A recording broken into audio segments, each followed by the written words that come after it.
आइए देखते हैं प्रेजेंट परफेक्ट टेंस के इंट्रोगेटिव सेंटेंस के टाइप 2 ऐसे वाक्य, हिंदी के ऐसे वाक्य जो क्या से शुरू होते हैं, उनको हम टाइप 2 के अंतर्गत लिए हैं। तो सबसे पहले इन वाक्यों को देख लें। First of all, see these examples which have been taken by me here on this blackboard or whiteboard। ये मेरे द्वारा लिए गए इन वाक्यों को पहले देखें। क्या उसने अपनी बकरी बेच दी है? टाइप 2 के अंतर्गत हम जो है कि क्या से शुरू होने वाले वाक्यों को देखेंगे। ऐसे इंट्रोगेटिव सेंटेंस जो क्या से शुरू होते हैं। इसके पहले वाली वीडियो में हमने बता दिया था कि टाइप 1 में किस प्रकार के इंट्रोगेटिव सेंटेंस होंगे, वो क्या से शुरू नहीं होंगे, फिर भी वो भी इंट्रोगेटिव सेंटेंस होंगे। लेकिन इस वाले टाइप 2 का हर, चाहे प्रेजेंट में हो, चाहे पास्ट में हो, चाहे फ्यूचर में हो, उसका थोड़ा दूसरे टाइप से, उसके लिए रूल दूसरा हो जाता है, स्ट्रक्चर दूसरा हो जाता है। इसलिए इसको टाइप 2 के अंतर्गत हम लोग देखेंगे। क्या उसने अपनी बकरी बेच दी है? क्या बस स्टेशन छोड़ चुकी है? बकरी बेच दी है, बेच चुका है, बात एक ही है। बेचने वाला काम हो गया है या नहीं हुआ है? क्या बस स्टेशन छोड़ चुकी है? क्या रेलगाड़ी प्लेटफॉर्म पर समय से आ गई है? क्या वे किराया नहीं दिए हैं? क्या वे किराया नहीं दिए हैं? क्या मोहन, गीता और रीता समय से पहले पहुंच गए हैं?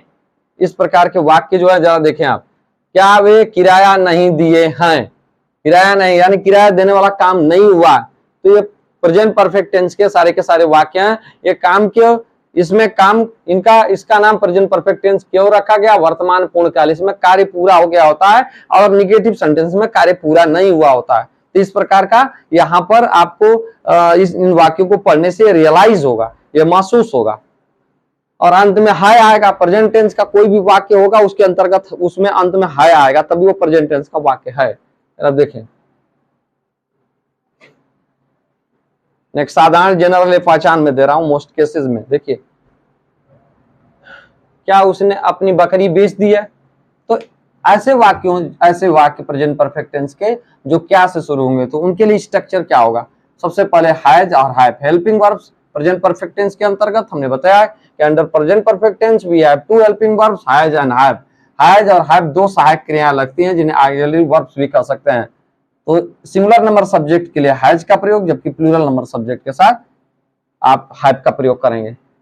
जब सिंगुलर नंबर सब्जेक्ट रहेगा तो ऐसे सेंटेंस में सबसे पहले हम ऑक्सिलरी वर्ब से ही शुरू करते हैं। सिंगुलर नंबर सब्जेक्ट रहेगा, अगर वाक्य में सिंगुलर नंबर सब्जेक्ट है तो एक वचन करता है तो हैज का प्रयोग, अगर वाक्य में प्लूरल नंबर सब्जेक्ट है तो हैव का प्रयोग करेंगे। इसके पास सब्जेक्ट लिखेंगे, वर्ब की थर्ड फॉर्म लिखेंगे, प्लस इल्स लिखेंगे।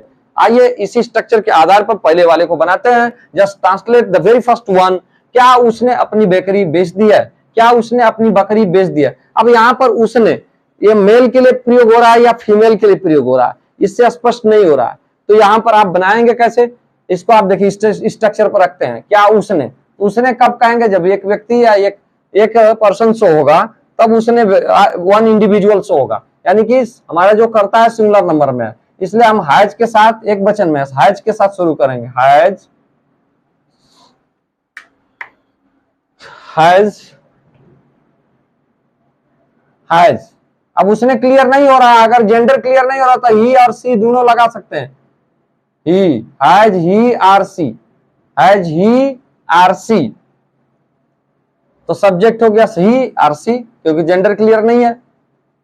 इसके बाद वर्ब की थर्ड फॉर्म, बेचना का third form sold, has he or she sold, has he or she sold अपनी बकरी। क्या वह या उसने अपनी बकरी बेच दी है या बेच चुकी है? अपनी बकरी, हिज आर हर। गुड। अंत में interrogative mark, never forget to use this mark at the last of the interrogative sentence. बार बार हम बताते चलते हैं कि इंट्रोगेटिव सेंटेंस के वाक्यों के अंत में इस मार्क को, इंट्रोगेटिव मार्क को लगाना ना भूलें। Has he or she sold his or her goat, अगर ही के साथ चलेंगे तो आप बोलेंगे has he sold his goat, अगर सी के साथ चलेंगे तो आप बोलेंगे has she sold his her goat, क्योंकि सी के साथ हर लगेगा और ही के साथ हिज लगेगा। आइए चलते हैं अगले की तरफ। Just let's move the very second one. क्या फर्स्ट बस स्टेशन छोड़ चुकी है? क्या बस, सिंगल बस की बात हो रही है तो यहां पर भी हैज का प्रयोग होगा। हैज इसके बाद सब्जेक्ट बस है, हाउ इज द बस, किसी अमुक बस की बात हो रही है, पर्टिकुलर बस की। How is the bus, leave third form, leave होता है ये, लीव, लेफ्ट, लेफ्ट, ऐसे रूप चलता है, थर्ड फॉर्म होगा left. How is the bus left the station, how is the bus left the station, क्या बस स्टेशन छोड़ चुकी है? How is the bus left the station. आप स्ट्रक्चर पर ही चलें, इस स्ट्रक्चर के सारे आप बनाएं। How is the bus left the station, has आप में से कोई है, सब्जेक्ट के ऊपर डिपेंड करेगा कि आप हैज लगाएंगे या आप लगाएंगे। वर्ब की थर्ड फॉर्म सब्जेक्ट के बाद लगेगी, और इल्स, इल्स का मतलब होता है अन्य। Has the bus left the station, क्या बस स्टेशन छोड़ चुकी है? क्या रेलगाड़ी प्लेटफॉर्म पर समय से आ गई है? अब देखिए, क्या रेलगाड़ी प्लेटफॉर्म पर, रेलगाड़ी एक ही रेलगाड़ी की बात हो रही है, इसका मतलब हैज से ही चलेंगे। Has the train, has the train आ गई है, हैज द ट्रेन। इसके बाद वर्ब का third form arrive means, arrive means आ पहुंचना, arrive, arrive, arrive. Has the train arrived, arrived at the station, at the station, on the station ना लगाएं, never use on the station, because जो रेलगाड़ी होती है वो स्टेशन पर नहीं होती है, वो ट्रैक पर होती है। जब कोई चीज किसी की चीज के ऊपर है तब आन लगाएंगे, एकदम उसी पर बैठ, जैसे चटाई पर बिल्ली बैठी, बिल्ली चटाई पर बैठी है तो वहां पर आन लगेगा। लेकिन ये स्टेशन पर थोड़े ना होती है, ये सॉरी, ये एट द स्टेशन, स्टेशन पर थोड़े ना होती है। स्टेशन पर तो टिकट घर होगा और भी उसमें जो चीजें हैं वो सब होंगी, शेड होगा यात्रियों को ठहरने का, ये सब होगा। Has the train arrived at the station, at का I am at the door, कोई दरवाजे के, मैं दरवाजे पर हूं, दरवाजे के ऊपर थोड़ा ना रहता है कोई, इसलिए एट द डोर, दरवाजे के किनारे रहता है, दरवाजे के पास रहता है, तो ऐसी जगहों पर एट का प्रयोग कर देते हैं, ध्यान दीजिएगा। Has the train arrived at the station on time, on time समय पर, या in time. Has the train arrived at the station on time, क्या रेलगाड़ी प्लेटफॉर्म पर समय से आ गई है? आइए चलते हैं नेक्स्ट की ओर। क्या वे किराया नहीं दिए हैं, क्या वे किराए नहीं दिए हैं? अब इसमें नहीं दिए हैं तो ये निगेटिव सेंटेंस आ गया। अब ये निगेटिव सेंटेंस अगले वीडियो में देख लेंगे। क्या वे किराया दे चुके हैं, दे चुके हैं, क्या वे किराया दे चुके हैं?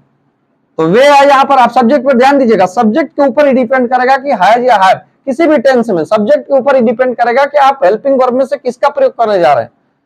तो वे एक से अधिक व्यक्तियों के लिए लगाया जाता है, ये वे जा रहे हैं एक से अधिक व्यक्तियों के लिए, यानी कि बहुवचन के लिए, तो हैव के साथ स्टार्ट करेंगे, क्योंकि प्लूरल नंबर सब्जेक्ट के साथ हैव का प्रयोग होता है according to the rule, rule के हिसाब से हैव। इसके बाद क्या लगेगा? हैव। इसके बाद सब्जेक्ट लगेगा, तो सब्जेक्ट वे है, हैव दे, हैव दे चुके हैं, दे चुकना क्या होगा? Paid, have they paid the rent, have they paid the rent, rent means किराया, RENT, have they paid the rent, क्या वे किराया दे चुके हैं? Have they paid the rent, क्या वे किराया दे चुके हैं? अंतिम वाले पे चलेंगे। This is the last one, this is the final one, that is here is fifth one. क्या मोहन, गीता और रीता समय से पहले आ चुके हैं? क्या मोहन, गीता और रीता, तो मोहन, गीता, रीता कितने व्यक्ति हो गए? एक से अधिक हो गए। कितने इंडिविजुअल्स हो गए? एक से अधिक वे हो गए। तो ये इसका मतलब प्लूरल है, प्लूरल हमारा कर्ता प्लूरल नंबर में है तो हैव का प्रयोग करेंगे।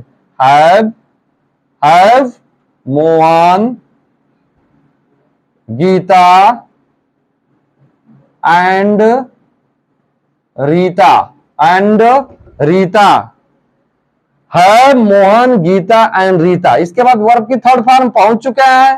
Have Mohan, Geeta and Rita reached, reached समय से पहले, before the time, before the time. Have Mohan, Rita and Geeta, have Mohan, Rita and Geeta have reached, have Mohan, Geeta and Rita reached before the time. क्या मोहन, रीता और गीता समय से पहले पहुंच गए हैं या पहुंच चुके हैं? तो आप इस प्रकार प्रेजेंट परफेक्ट टेंस के इंट्रोगेटिव सेंटेंस टाइप 2 क्या से शुरू होने वाले वाक्यों को इस स्ट्रक्चर पर रख के आप बनाएंगे, आप प्रैक्टिस मारेंगे, तो आप जो है ऐसे सेंटेंसेस को बनाने का ढंग सीख लेंगे। और आप जो है वो आपको जब भी सेंटेंस बनाना हो, जब आप सेंटेंस बनाने जा रहे हैं, अंग्रेजी में बोलने जा रहे हैं, when you are going to speak और deliver speech in English, talk to anyone, talk with anyone, किसी से बात करने जा रहे हैं, तो आप ये ध्यान रखिए कि किस प्रकार के स्ट्रक्चर आपके दिमाग में ध्यान रखिए। और ये ध्यान देने में सबसे बड़ी चीज ये होगी कि आप कितना प्रैक्टिस मारते हैं। हाँ, how much practice you do, आप कितना प्रैक्टिस आप करते हैं, it will depend on you, क्योंकि प्रैक्टिस है सेकंड लैंग्वेज, प्रैक्टिस के ऊपर डिपेंड करेगा। आई होप आप इसको समझ गए होंगे। आने वाली वीडियो में इसके निगेटिव वाले, यानी कि क्या उसने अपनी बकरी बेच दी है, क्या उसने अपनी बकरी नहीं बेची है, ये इस तरह के देखेंगे। क्या बस स्टेशन नहीं छोड़ चुकी है, क्या रेलगाड़ी प्लेटफॉर्म पर समय से नहीं आई है, क्या वे किराया नहीं दे चुके हैं या नहीं दिए हैं, क्या मोहन, गीता और रीता समय से पहले नहीं पहुंच पाए हैं, यानी कि नहीं वाले, इसके निगेटिव वाले पार्ट को देखेंगे। आई होप आप इसको समझ गए होंगे। आने वाली वीडियो में इसके नेक्स्ट पार्ट को या निगेटिव सेंटेंस को देखा जाएगा। तब तक के लिए जय हिंद, जय भारत।